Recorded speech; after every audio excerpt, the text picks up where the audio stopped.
15 फरवरी 2026 कोलंबो का are Premadasa stadium खचाखच भरा हुआ था। पैर रखने की बिल्कुल जगह नहीं थी वहाँ। हाँ, और मतलब मैदान में जो शोर गूंज रहा था ना, रोशनी से नहाया हुआ स्टेडियम और करोड़ों धड़कनों का एक साथ तेज होना, ये सब आज का ये गहन विश्लेषण महज एक खेल के बारे में नहीं है। बिल्कुल नहीं। ये एक ऐसी भावना के बारे में जो सीमाओं के पार लोगों को जोड़ती भी है और कभी-कभी उनके बीच की दूरियों को और गहरा भी कर देती है। सही कहा।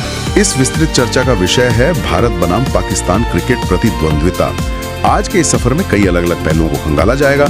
पिच के मिजाज और आंकड़ों को समझने के लिए the cricket Panda, ABP live और इकोनॉमिक टाइम्स जैसे स्रोत मौजूद है इस चर्चा के लिए। और सिर्फ आंकड़े ही नहीं, दर्शकों की जो दीवानगी है और टिकटों की बिक्री, उसे मिंट और बुक माई शो के जरिए परखा जाएगा। हाँ, साथ ही हाल ही में नेटफ्लिक्स पर आई एक डॉक्यूमेंट्री की विस्तृत समीक्षा होगी और आखिर में द वायर में छपे एक बेहद गंभीर राजनीतिक लेख पर नजर डाली जाएगी, जो कि बहुत जरूरी है इस पूरी तस्वीर को समझने के लिए। बिल्कुल।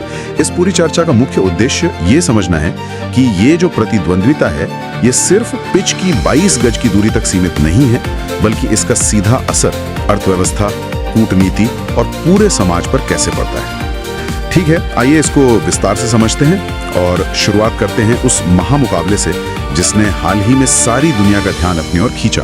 T20 वर्ल्ड कप का वो मुकाबला। हाँ, उस अहम मुकाबले में भारत ने पाकिस्तान को 61 रनों से एक तरफा मात देकर सुपर 8 में अपनी जगह पक्की कर ली। ये मुकाबला मतलब कई मायनों में ऐतिहासिक और रणनीतिक रूप से बेहद दिलचस्प रहा। अगर इकोनॉमिक टाइम्स की पिच रिपोर्ट पर गौर किया जाए तो कोलंबो की वो पिच बल्लेबाजों के लिए कोई आसान चुनौती नहीं थी। बिल्कुल नहीं थी। एक्स सॉइल यानी काली मिट्टी वाली पिच थी। ऐसी पिचों पर अमूमन गेंद काफी रुक कर आती है, उछाल बहुत कम होता है और स्पिनर्स को अच्छी खासी मदद मिलती है। हाँ, स्पिनर्स का तो बोलबाला रहता है वहाँ। हाँ, इसके बावजूद टॉस हारकर पहले बल्लेबाजी करने उतरी भारतीय टीम ने 20 ओवरों में 175 रनों का एक बहुत ही मजबूत स्कोर खड़ा कर दिया। इस तरह की धीमी पिच पर 175 रन बनाना कोई साधारण बात नहीं है। और इस विशाल स्कोर का सबसे बड़ा श्रेय निश्चित रूप से ईशान किशन को जाता है। बिल्कुल, उनकी पारी कमाल की थी। ऐसी पिच जहां गेंद बल्ले पर आसानी से आ ही नहीं रही थी, वहां ईशान ने सिर्फ 40 गेंदों में 77 रनों की धुआंधार पारी खेली। उस पारी में 10 चौके और 3 गगनचुंबी छक्के शामिल थे, वो भी इतनी मुश्किल पिच पर। हाँ, उनका ये तूफानी अंदाज लंबे समय तक याद रखा जाएगा और इसी प्रदर्शन के लिए उन्हें प्लेयर ऑफ द मैच भी चुना गया। उनके साथ कप्तान सूर्य कुमार यादव ने 32 रन और शिवम दुबे ने 27 रनों का अहम योगदान दिया। छोटे लेकिन बहुत ही महत्वपूर्ण योगदान। सही बात है, लेकिन यहाँ एक सवाल ये उठता है कि जिस पिच पर भारतीय बल्लेबाजों ने इतने रन बनाए, उसी पिच पर पाकिस्तान की पूरी टीम ताश के पत्तों की तरह कैसे ढह गई? मतलब मात्र 114 रनों पर ऑल आउट हो गई। उस्मान खान के 44 रनों के अलावा कोई भी बल्लेबाज दिख ही क्यों नहीं सका? यहाँ सबसे हैरान करने वाली बात ये है कि कैसे भारतीय टीम ने इस मुश्किल पिच को इतनी जल्दी और इतनी अच्छी तरह से समझ लिया, जबकि पाकिस्तानी टीम इसमें पूरी तरह नाकाम रही। वो पढ़ ही नहीं पाए पिच को। बिल्कुल, धीमी पिच पर बल्लेबाज अक्सर संघर्ष करते हैं, लेकिन भारतीय टीम ने एक सोची समझी रणनीति के तहत काम किया। भारतीय स्पिनर्स, खासकर अक्षर पटेल और वरुण चक्रवर्ती ने पुरानी होती गेंद के साथ पिच से मिल रहे घुमाव और ग्रिप का बेहतरीन इस्तेमाल किया। दोनों ने 2-2 विकेट झटके। और कमाल की बात यह है कि सिर्फ स्पिनर्स ही नहीं चले। हाँ, हार्दिक पांड्या और जसप्रीत बुमराह ने भी अपनी गति में बेहतरीन बदलाव करते हुए 2-2 विकेट अपने नाम किए। पाकिस्तान के बल्लेबाज इस दबाव को झेल नहीं पाए और लगातार विकेट गंवाते रहे। ये सिर्फ कौशल की नहीं बल्कि परिस्थितियों को बेहतर ढंग से पढ़ने की जीत थी। बिल्कुल, मैदान पर खिलाड़ियों का ये कौशल तो अद्भुत था ही, लेकिन इस जीत का जश्न सिर्फ बाउंड्री लाइन के अंदर तक सीमित नहीं था। अगर इस मुकाबले को लेकर दीवानगी के पैमाने को देखा जाए तो आंकड़े वाकई हैरान कर देने वाले हैं। बहुत ही विशाल आंकड़े हैं। हाँ, बुक माई शो की टिकटिंग जानकारी के अनुसार जरा सोचिए कि टिकटों की मांग किस कदर आसमान छू रही थी। सामान्य टिकट LKR 1500 यानी करीब 440 रुपए से शुरू हुए, लेकिन कॉर्पोरेट बॉक्स या लग्जरी लाउंज के टिकट LKR 1,70,320 तक बिके। बाप रे, मतलब 50,000 भारतीय रुपयों से भी ज्यादा। इतनी भारी कीमत चुकाने के बावजूद स्टेडियम में पैर रखने की जगह नहीं थी। और स्टेडियम के बाहर की तस्वीर तो और भी ज्यादा विशाल थी।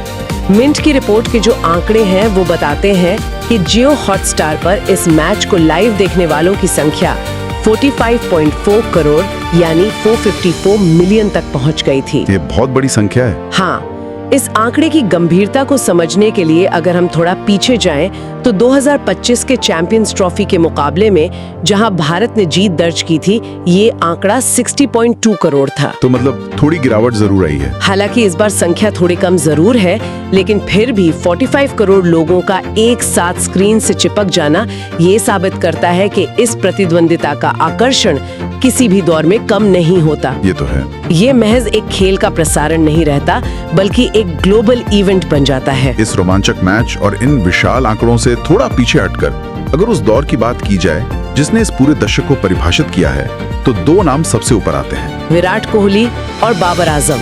बिल्कुल, विराट कोहली और बाबर आजम दोनों ही दिग्गज खिलाड़ी 2025 में टेस्ट क्रिकेट से संन्यास ले चुके हैं, जिससे क्रिकेट के एक बहुत बड़े युग का अंत हुआ है।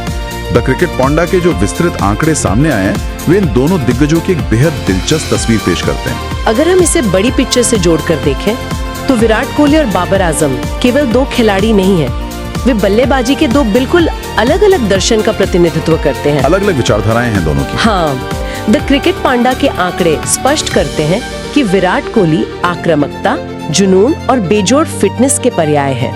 वनडे क्रिकेट में उनके नाम 14,181 रन, 51 शतक और 93.34 का शानदार स्ट्राइक रेट है, जो कि अविश्वसनीय है। बिल्कुल, लक्ष्य का पीछा करते हुए उनके इन्हीं अविश्वसनीय रिकॉर्ड्स के कारण ही उन्हें पूरी दुनिया चेस मास्टर के नाम से जानती है। इसके ठीक विपरीत अगर बाबर आजम को देखें, तो वो शालीनता, क्लासिकल स्टाइल और बेदाग तकनीक के धनी हैं। उनकी टाइमिंग गजब की है। वनडे में उनके नाम 6,291 रन, 19 शतक और 87.63 का स्ट्राइक रेट दर्ज है। दोनों की खेलने की शैली एक दूसरे से बिल्कुल अलग है, फिर भी दोनों अपनी अपनी टीमों के लिए रीढ़ की हड्डी रहे हैं। और इन दोनों के खेल में जो ये फर्क है, वो शायद उनकी ट्रेनिंग और मानसिकता से भी आता है। जहां विराट कोहली की ट्रेनिंग में हाई इंटेंसिटी इंटरवल ट्रेनिंग, जिसे HIIT कहते हैं, सख्त डाइट और भारी वजन उठाने जैसे कड़े व्यायाम शामिल हैं। हाँ, उनकी फिटनेस का स्तर ही अलग है। वहीं बाबर आजम अपनी चपलता, सहन शक्ति और पारंपरिक क्रिकेटिंग ड्रिल्स पर अधिक जोर देते हैं।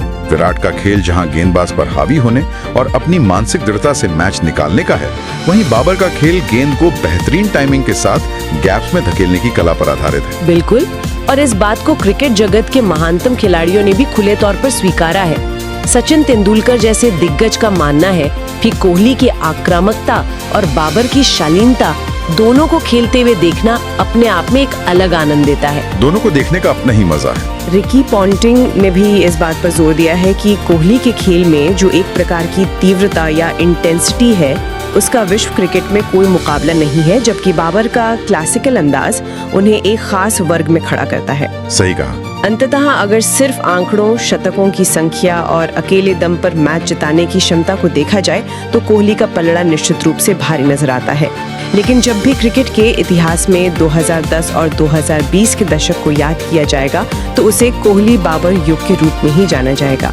यहाँ कहानी वाकई बहुत दिलचस्प हो जाती है, क्योंकि जब हम इतिहास के पन्नों को पलटते हैं, तो सिर्फ इन दो खिलाड़ियों की नहीं, बल्कि दोनों टीमों के हेड टू हेड रिकॉर्ड्स की एक लंबी और उतार चढ़ाव से भरी दास्तान सामने आती है। वो इतिहास बहुत गहरा है। हाँ, ABP लाइव के जो विस्तृत रिकॉर्ड्स हैं, वो बताते हैं कि पिछले कुछ दशकों में ICC के बड़े टूर्नामेंट्स में भारतीय टीम का पूरी तरह से दबदबा रहा है। चाहे वो वनडे वर्ल्ड कप हो, T20 वर्ल्ड कप हो या चैंपियंस ट्रॉफी, कुल 22 मैचों में से 18 बार भारत ने जीत का परचम लहराया है। ये एक बहुत बड़ा मार्जिन है। और वनडे वर्ल्ड कप में तो भारत का रिकॉर्ड 8-0 का है। ये आंकड़ा अपने आप में एक बहुत बड़ा साइकोलॉजिकल एडवांटेज यानी मानसिक बढ़त को दर्शाता है। ये बात 100% सच है कि आज के दौर में और वैश्विक मंच पर भारत का पलड़ा भारी रहा है। लेकिन इतिहास सिर्फ पिछले 10 या 15 सालों का नहीं होता। अगर सभी प्रारूपों, टेस्ट और वनडे के ओवरऑल ऐतिहासिक रिकॉर्ड्स को खंगाला जाए, तो तस्वीर थोड़ी अलग नजर आती है। वो कैसे? आज भी कुल जीतों के मामले में पाकिस्तान आगे है। इसकी मुख्य वजह 1980 और 1990 के दशक में उनका जबरदस्त दबदबा है। उस दौर में विशेषकर शारजा जैसे मैदानों पर और द्विपक्षीय श्रृंखलाओं में पाकिस्तान की टीम ने भारत के खिलाफ कई बड़ी जीतें दर्ज की थी। वो शारजाह के मैच तो बहुत मशहूर है। हाँ, वो पुरानी बढ़त आज भी ओवरऑल आंकड़ों में पाकिस्तान को आगे रखती है, भले ही आधुनिक आईसीसी टूर्नामेंट्स की कहानी पूरी तरह से बदल चुकी हो। और इसी ऐतिहासिक प्रतिद्वंद्विता, उन पुराने मैचों के रोमांच को पर्दे पर उकेरने की कोशिश की गई है हाल ही में आई नेटफ्लिक्स की डॉक्यू सीरीज में। The greatest rivalry.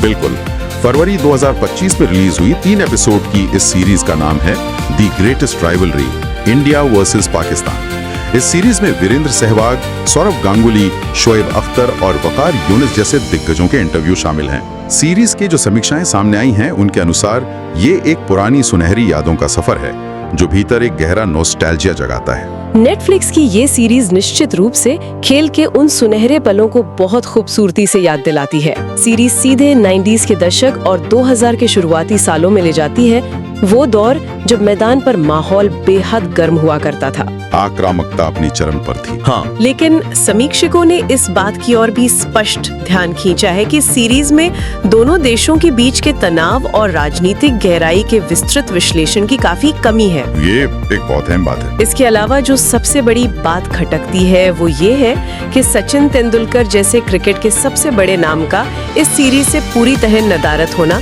ये काफी निराशाजनक रहा। कुल मिलाकर ये सीरीज एक खास दर्शक वर्ग को तो अपनी ओर खींचती है, पुरानी यादों को ताजा करती है, लेकिन पूर्णता के पैमाने पर थोड़ी अधूरी सी महसूस होती है। तो इस सबका आखिर मतलब क्या है?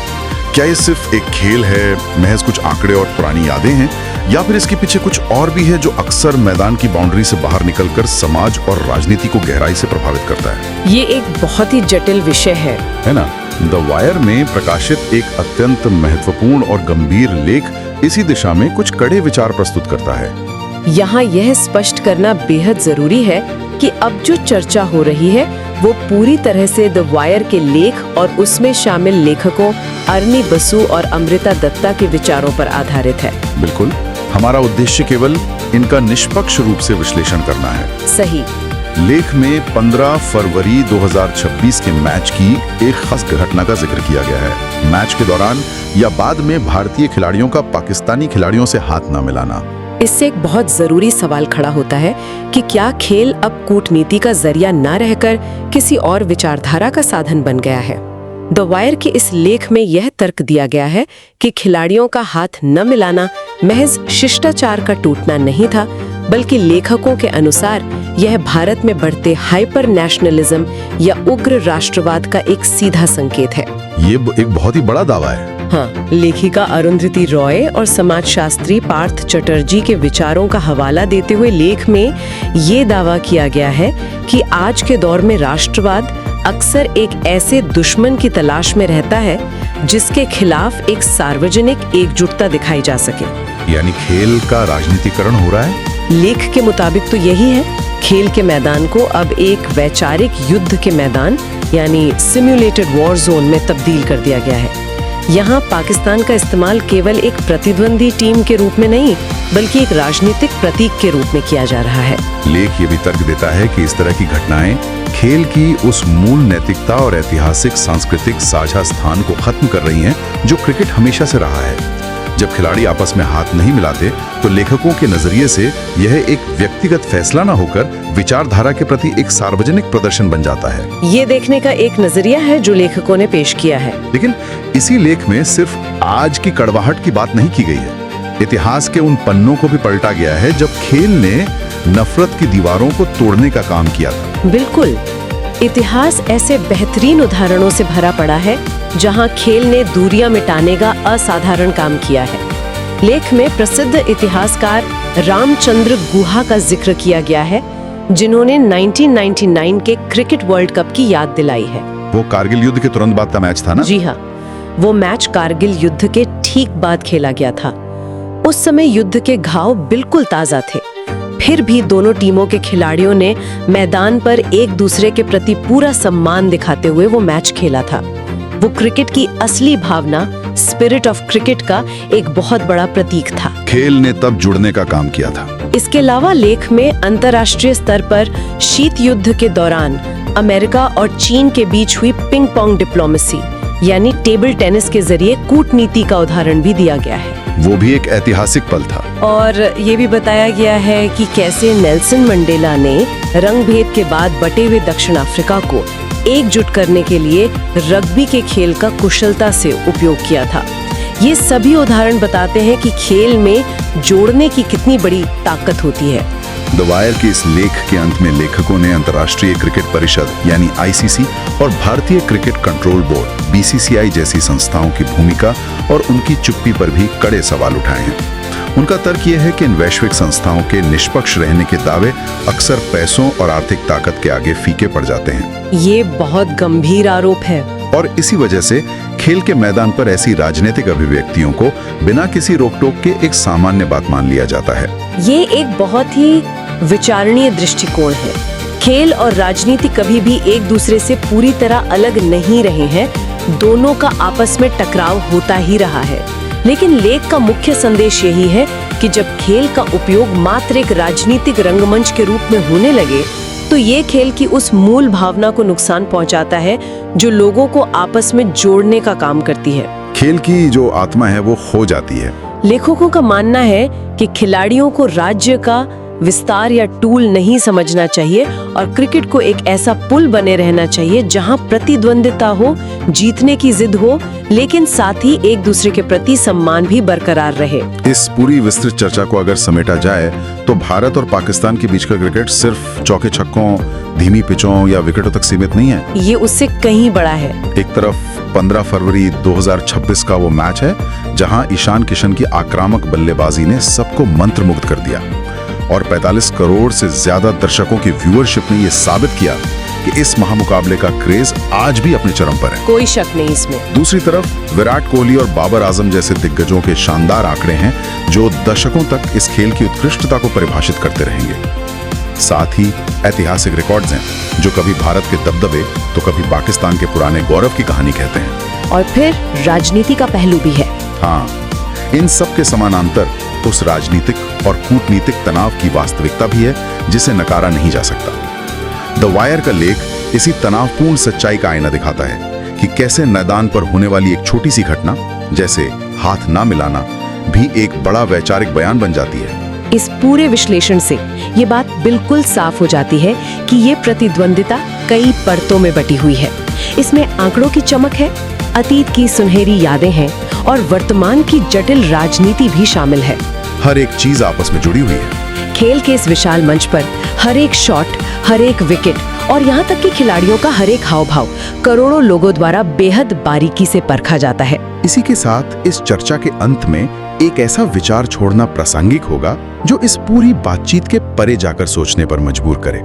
नेटफ्लिक्स की डॉक्यूमेंट्री द ग्रेटेस्ट राइवलरी हमें 1990 और 2000 के उस सुनहरे दौर में वापस ले जाती है। वो दौर बहुत ही अलग था। उस दौर में मैदान पर भयंकर आक्रामकता हुआ करती थी, चाहे वो वीरेंद्र सहवाग और शोएब अख्तर के बीच की तीखी नोकझोंक हो या जावेद मियांदाद का मैदान पर उछलना।